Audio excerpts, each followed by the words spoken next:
Okay. Did you get that? No. I need you to repeat just one more time. Okay. For the Roku, for the setup, it's actually really simple. All you have to do is really. Hold on one second. Are you cooking something right now? Yeah, I'm making. What's that smell? I'm making roasted chicken alfredo. Something to make tonight.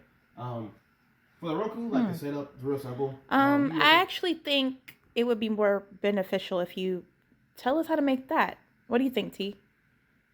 Yeah, I'd have to agree. It would be a lot easier too. That's 2-1. All right. I was gonna teach you how to fix this and set it up for you, but I guess I'll go ahead and make this. Oh, hey everyone! Thank you for tuning in to this video. My name is Christian Williams, and I'm teach everybody here, including my audience I have sitting over there, how to make roasted chicken alfredo. Now I know what you're thinking. It sounds difficult, but it really is not. I'm gonna teach y'all step by step how to make it with the basic ingredients, the basic utensils, and the preparation you need to make this the best chicken alfredo you have had. Now let's begin. I started with seasoning salt, garlic powder, lemon pepper, and paprika for my seasoning with a drilling spoon, a sauce spoon, knife, drainer, tongs, pot, and pan for my utensils. Before you do anything, make sure you always wash your hands before you touch any type of food. Rinse, lather, rub in, rinse off.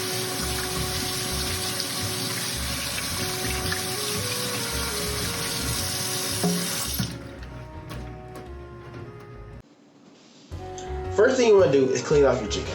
You don't want all that feather and gunk and then you have all this stuff on your chicken when you're about to start prepping your food. So go ahead, wash your chicken off. For me, I take off the skin mainly because most of the fat that you have on chicken is normally underneath the skin. So what I do, I take the skin off. It's my preference. You don't have to. You can leave the skin on. You can leave it to what you like and what your preference is. That's mainly what the cooking is going to be about. You using what you deem or what you feel is right when it comes to cooking, when it comes to making your own meal preps, when it comes to... After you wash your chicken, all you want to do is pat it dry. You don't need anything specific, paper towel, a towel, anything that you use to, pat dry, anything that you normally use, you would do that. Just pat dry your chicken, make sure it's not as watery, make sure it's good enough for you can go ahead and add your seasoning. After you pat and dried your chicken, you're going to add your seasoning. Now, for me, I don't have any actual increments on how I season my food.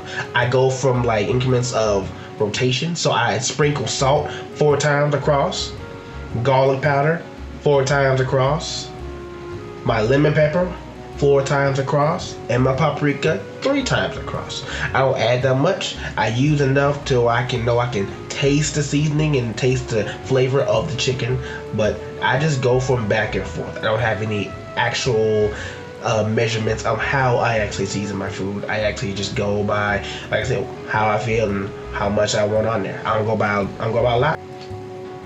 Once you're done seasoning, you don't want to mix it all together. You want to mix it up until, all the seasoning gets into each part of the chicken. You don't want to just season the top. You want to go ahead and just swirl it around, make sure the entire chicken is seasoned to a good perfection. And when you're done with that, you put it aside. Once your chicken has been completely seasoned correctly, go ahead and get your pan ready. Make sure that your oil is securely into the pan, and make sure that your oven is preset to 450. This is what you're going to do now. Once that is done, go ahead and place your chicken into the pan. I do mine's opposite ended to make sure it has enough room where it can cook. After I do that, I always either add water, butter, or oil so that the chicken doesn't stick to the foil. For now, I'm using spray oil. I spray it down real nice to make sure that it doesn't stick. After you've done that, go ahead and start working on your noodles. Go ahead and open your package place the noodles into the Dutch oven pot. Go ahead and fill it with water. Place it onto the stove. Put it at medium heat. Place the top on it. Before you do that, go ahead and season it. Always add a little bit of seasoning to your noodles. You don't want your noodles to be bland, so add a little bit of salt. Now the oven is set to 450. I'm going to go ahead and place the chicken into the oven and let that cook. And we check it every 10 minutes. As we wait for our noodles and chicken to get done, we're going to go ahead and start cutting up our garlic. Now for me, I cut my garlic up very small. I try to get it to at least cube in slices. That's the best way for me to do it. I think it's the best way you can do it, so it can be broken down faster, and it actually makes it a lot easier for you. Since it is broken down faster, it makes making your sauce a lot more smoother and a lot less chunky. So you want to go ahead and get that cut down. Go ahead and cut your stovetop on to medium. Go ahead and get that skillet going. Go ahead and add your garlic right after. Make sure that's cooking right. And once your garlic is cooked for about a good 3 minutes for sauteing, before you do that, go ahead and spray some oil on there. Make sure it doesn't stick.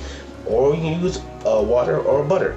But while it's cooking, 3 minutes gone by, go ahead and add your chicken stock. For me, I don't add the measurements. I do once over. So I did at least 4 times. 1, 2, 3, and 4, a little bit of extra. Make sure it's good there. And then you want to add a little water. Not too much water, but enough water. After you letting your Alfredo sauce cook for about a good 5 to 7 minutes, go ahead and add your heavy cream. It actually will make it a lot more thick. It'll give it that texture that you need. So for me, I added about half. I didn't add the entire thing. If you want a lot of actual sauce, go ahead and add the entire thing. But for me, I added about half and let that cook for another 5 to 7 minutes. And stir it up. As your Alfredo sauce is cooking, your noodles should be done. Go ahead and place it in a strainer and drain them out. After your chicken's done, go ahead and place it into a bowl.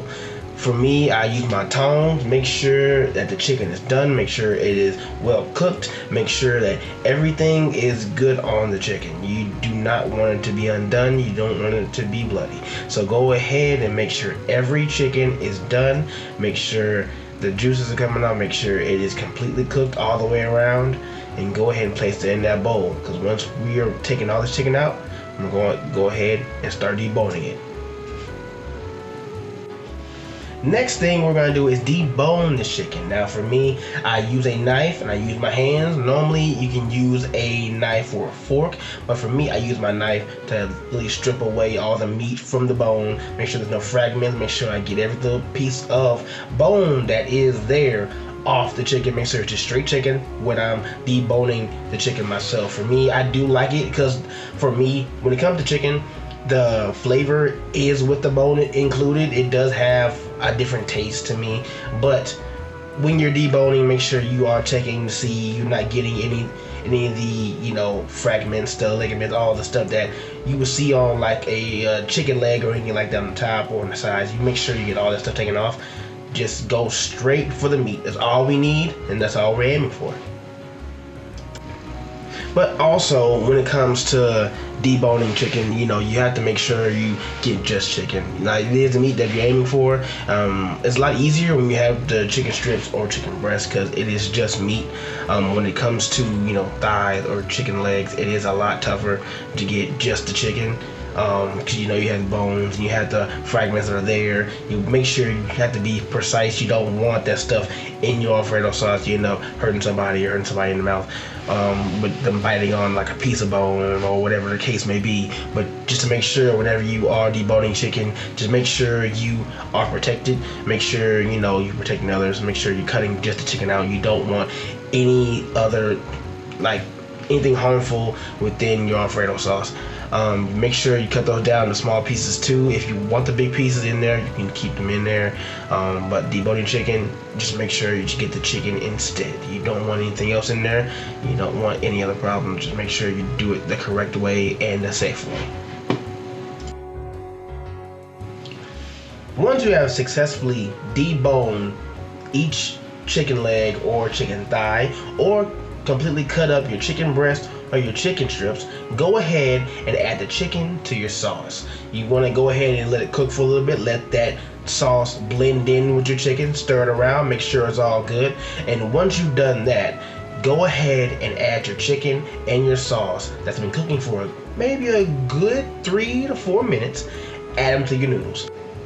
Once you've added your chicken and the sauce to the noodles, go ahead and stir it up. You want to get from the bottom, bring all the noodles up, and make sure everything is infused with that Alfredo sauce. You want to get real deep, get to the very bottom, and make sure everything comes up, everything is infused right, everything has been touched by all that flavor, all that chicken, all the Alfredo sauce. You want it all to mix in beautifully. You want it to be something that you see when you go to like an Olive Garden or an Italian restaurant that's serving Alfredo sauce. You want it to look like that. You want it to look presentational. So for me, what I did is I added a little bit of Parmesan cheese. At least I use grated. You can use shredded, you can use sliced, it doesn't matter. For me, I added grated, spring a little bit on top, and I added a little parsley to give it a little flair to make sure it looks beautiful. So it also gives it a little bit of a taste, even though some say you can't taste it. I absolutely can. But once you add your parsley, once you add your Parmesan cheese, your meal is complete. And what a meal. It looks delicious, it tastes delicious. I even took some to my co-workers and they actually raved it, they actually loved it, they wanted me to make more. But I want to say thank you so much for watching this video. I hope you enjoyed this lesson. I hope you make it for yourselves. And until then, I'll see you next time.